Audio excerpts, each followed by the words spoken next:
The X-ray had already been signed off. The charts were closed. The doctors had moved on. But something didn't sit right with Ava Mitchell, a 24-year-old rookie nurse who had only been on the trauma floor for 6 weeks. It was a quiet unease at first, a whisper of doubt she couldn't explain, but that whisper would soon shake an entire system that had overlooked the one thing that could have cost a man his life. If you believe that kindness, courage, and second chances still matter in this world, take a moment right now to like, comment, share, and subscribe to the channel, because stories like this deserve to be heard. It was a rainy night in Baltimore, Maryland. The emergency room buzzed with its usual chaos when a middle-aged man named Marcus Hale was rushed in. He had been involved in what the police described as a minor roadside altercation, but the blood soaking through his shirt told a different story. He was conscious, barely, but disoriented. The initial scans revealed superficial injuries, nothing life-threatening, according to the attending physician. A few stitches, some observation, and he would be discharged. But Ava wasn't convinced. She had been assigned to monitor Marcus during his overnight stay. As she checked his vitals, something about his breathing pattern struck her as off. It wasn't dramatic, not enough to alarm a seasoned doctor, but it was inconsistent, shallow in a way that didn't match the diagnosis. She reviewed his chart again, her eyes scanning every detail as if the truth were hiding between the lines. Marcus wasn't just another patient to her. He reminded her of her father, quiet, worn down by life, but resilient. And maybe that's why she couldn't ignore the feeling that something had been missed. Hours passed. The ER quieted. Most of the staff rotated out, leaving a skeleton crew behind. Ava stood by the dimly lit monitor, her mind racing. She knew she was new. She knew questioning a diagnosis could make her look incompetent. But she also knew that if she was right, and did nothing, it could cost a man his life. So she did what no one expected. She requested access to the imaging records again. Technically, she didn't have the authority to question the radiologist's report, but she found a way. Sitting in the cold glow of the hospital computer, Ava zoomed in on the chest scan, pixel by pixel, her heart pounding louder with every second. And then she saw it. A tiny, almost invisible speck lodged near the upper rib, something so small it could easily be dismissed as an artifact or imaging noise. But Ava had studied enough to recognize the irregular shape. It wasn't random. It was metallic. A bullet fragment. Her breath caught. Her hands trembled. She double-checked, zoomed in further, adjusted the contrast. It was still there. Without hesitation, she alerted the on-call physician. At first, her concern was met with skepticism.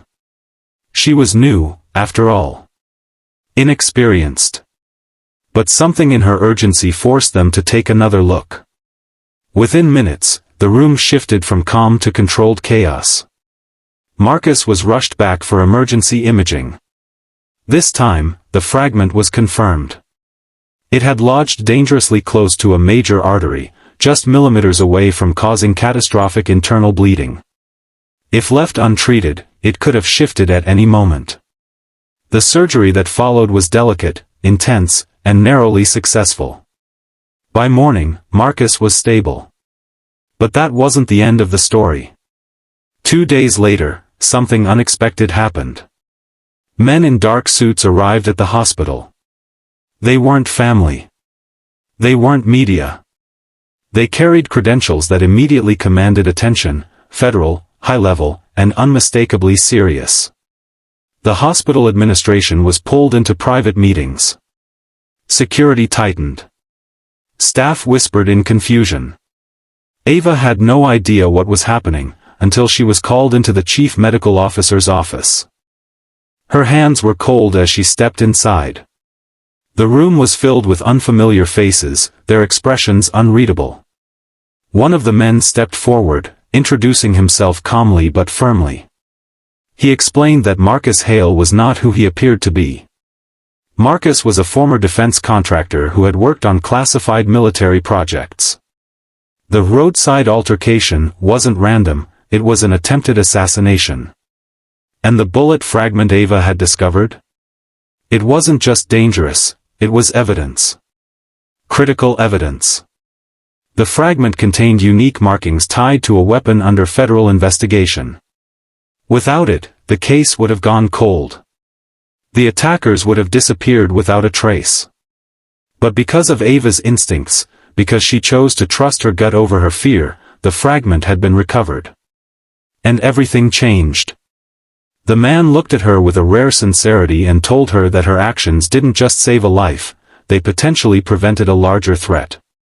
The investigation that followed led to arrests, exposing a network that had been operating undetected for months. Ava stood there, overwhelmed. She hadn't been thinking about investigations or national security. She had just been trying to help a patient. But sometimes, doing the right thing has consequences far bigger than we can imagine. In the weeks that followed, Ava's life transformed in quiet but powerful ways.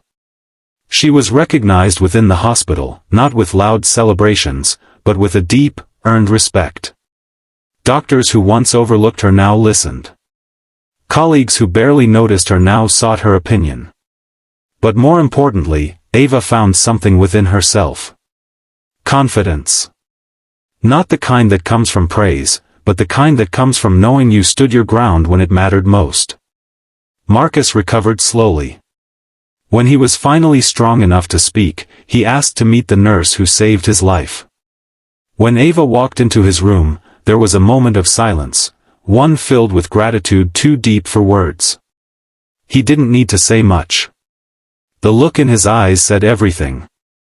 And in that moment, Ava realized something she would carry for the rest of her life. Being new doesn't mean being wrong. Being quiet doesn't mean being weak. And sometimes, the smallest voice in the room is the one that sees the truth no one else can. Before we reach the end of this story, I want to ask you something simple but meaningful. If this story is touching your heart right now, take a second to comment where you're watching from and what you would have done in Ava's place. Because stories like this aren't just about one person, they're about all of us, and the choices we make when it matters most. In the end, there were no headlines. No public awards. The details remained classified. The world moved on, unaware of how close things had come to going very differently. But in one hospital in Baltimore, a rookie nurse proved that courage doesn't come from experience, it comes from conviction. And sometimes, the difference between life and death isn't skill alone. It's the courage to say, something isn't right, and refuse to look away. If this story moved you, if it reminded you that one person can make a difference no matter how small they feel, please like, share, and subscribe. Because these stories matter. And someone out there needs to hear them today.